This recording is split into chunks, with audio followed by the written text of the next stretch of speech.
Hello guys, and before I start my video, please write in the comments what you plan to purchase in this season's season store.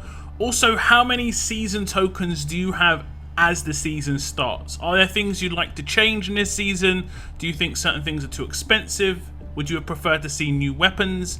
That sort of thing. Do leave your comments down below. Thank you very much for watching my video. Now let's get into it. Hello survivors, and welcome to another Walking Dead Road to Survival video. And in this video we're going to be checking out this season, Season 11 Season Store, and just basically working out what is actually worth picking up in there and what is worth just leaving alone. So we'll go into the league section, and first off you'll see that I am still in Diamond because last season I finished in Diamond. If you were in Diamond last season, you should be in Diamond this season at the beginning. Initially it was going to be everyone get demoted down to Gold 1 again. Fortunately they changed it up a little bit. I still think leagues could have some tweaks going forward and still be improved, but this is definitely a very much highly requested change that everyone doesn't get put down to Gold 1 again. And it's mainly because honestly the coin rewards in the first 3 or 4 weeks just were massively dropped off for the top players. It's a massive disappointment, and I think a lot of players lost hundreds if not thousands of coins because of last season's changes. However, if we do come across to the season store, you can see all the new rewards in here. And we're going to start from the right. It's the weapons as we had last season. Same sort of deal as last season. I think this weapon is pretty decent. It's even better now than it was back then, because back then we didn't really have a character that could use it. If you are going to get S-Class Kenny from the current anniversary event, this weapon's going to be very useful in his hands, mainly because of that 4 slot, and it's going to boost other characters' damage output. Very nice. You might want to change up the other slots. It's completely up to you whether you want to go for maybe a defensive stat because he does not do much attack. You can keep the 3rd slot. It can be nice if it randomly goes to, let's say, Priya. It is a nice boost if you have got a Rampage Priya. So overall this weapon has increased in value, but it is the same weapon again, and I think that is quite disappointing. It is extremely expensive as well. 90,000 season tokens is unreal. You don't get 90,000 season tokens in a season, so this is actually a crazy price. I think they definitely need to increase the amount of season tokens people are getting if these are going to be the price of the weapons going forward. The same Jason's Fierce Assault Rifle is here, and it's still just as bad as it was before. There's no characters that's come out that can utilize this at all. It just needs too much happening. If it was a 4-star weapon, I would instantly say this is great. This is a really, really good 4-star weapon if it just had that 4 slot removed, because 35% and a huge bonus when attacking on a 4-star weapon would be great. But unfortunately it's not a 4-star weapon, it's a 5-star weapon, and there's not really, you know, anywhere you can go. You're going to have to get Rampage, double attack, and a 5% upgrade in. And if you get Rampage, the chance of you getting double attack on the next upgrade is going to be really, really small. So not really that great if you want to get the top end of this weapon. And I honestly can't really think of where you could go with this weapon. It just isn't very good at all. So I would say definitely avoid this one. Now the hats and the jackets are going to be required to get this season's character maxed out, and obviously last season's and Ivanova. So if you haven't maxed out Ivanova and stuff, you can do that. So here, you don't have to buy the hats and jackets in here. However, you can get them in the league store with your league tokens. But this is just a bonus. If you do have a massive excess of the season tokens, you can get them in here instead. Now we move on to the S-Class Shards, and last season we did have 2,500 shards of Tiffany and Princess. This season we're having a return of Jason, and it does look like they are going to be giving out 6,000 of his cards. So as long as you've got 2 6-star Jasons, you should be able to get up to 6,000 of his cards, which is actually pretty reasonable. As you can see, 100% chance to get 500. You can claim this 12 times, and it costs 5,000 each. Now, I would not really say he's that worth it, so I wouldn't break your neck over getting this character.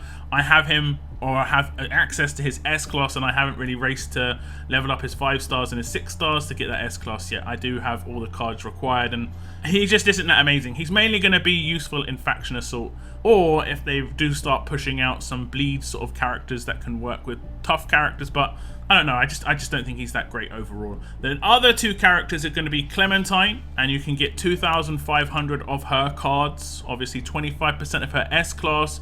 Very well worth getting your hands on that. So I'm going to pick this up instantly, and I'm going to get all 5. It does cost 25,000 to get it, and that means I can get 2,500 of her cards, as you see. 1, 2, 3, 4, And 5. We're not going to do this with Dylan. It's just Clementine. It's got to be special here. So as you can see, 2,500 cards. It did cost 25,000. I still think that's worth it. Even if it's a cat, like I picked up Tiffany last season, though I didn't think she was great, 25% of an S class is okay, just for SR or something. You can't come across these sort of characters very quickly or very easily. And I picked up 25% of Princess last season as well, even though I already had her, just because she's actually a good character, and hitting 25% of an S class is really good.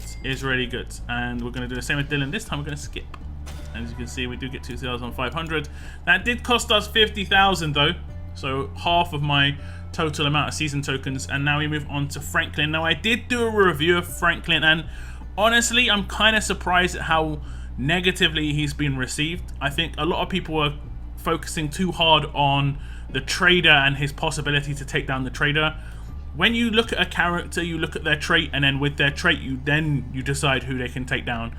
You shouldn't look at what the meta defenses are and then say if this character can take down meta defenses. He's going to have some usage. I do come up against Aaron teams quite often in war and raids, and this guy is definitely going to be useful against Aaron teams for the top end players. For newer players or for players who have not played for a huge amount of time, they're going to have access to Aaron, and this guy is going to actually work with Aaron instantly because he's a strong character and she's a strong alert leader. And this is kind of what we needed. I did say the 3 main character types we needed was an alert support character, and we managed to get that with Kenny, a strong damage dealer, and now we've got that here with Franklin, and we do need a fast healer, and well, fingers crossed that is something that comes out in the future. So I am definitely going to be picking up Franklin here. He is 40,000 season tokens. If you consider I just spent 25,000 season tokens on 25% of an S class, I'm definitely going to be spending 40,000 on 100% of an S class. I don't even have to level up his 5 stars, don't have to ascend to 6 star, don't have to, just straight up S class is generally always worth picking up. If you are brand new to the game, this should be your priority in this store. Look at those stats. That's his base stats. If you do not level him at all, he's going to be really, really useful. Obviously, when maxed out, he's going to be increased. You're going to see the maxed out stats going up to 5,900 attack. But off base, you're just going to get instant power as a newer player. That is very, very useful. And I will be releasing a guide for this guy within the next few days, most likely, hopefully by the weekend. But I would say you should definitely pick him up. There's just no downside to doing so.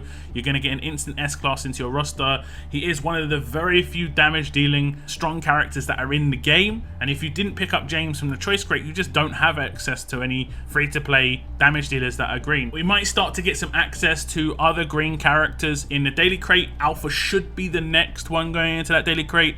And the combo between Franklin and Alpha will actually be pretty good. Obviously, Alpha can disarm anyone who has on defense weapons, and Franklin just demolishes them with his attack. I did do some just mess around stats on Franklin to see sort of what sort of attacks that he can get, and he can get over 20,000, which is really, really high.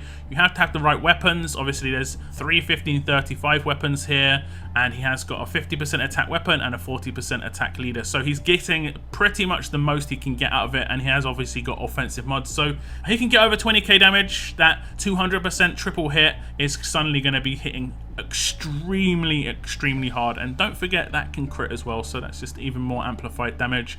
And considering he's got 105 crit rating when he's sat here with those 1535 weapons, and he could have a crit mod on top, it's going to be hitting crits more often than not. So those are my thoughts on this season store. I would definitely say Franklin's an instant pickup. It's just no downside to it. That currency is not really being used for anything else. It is for these characters that come into this store.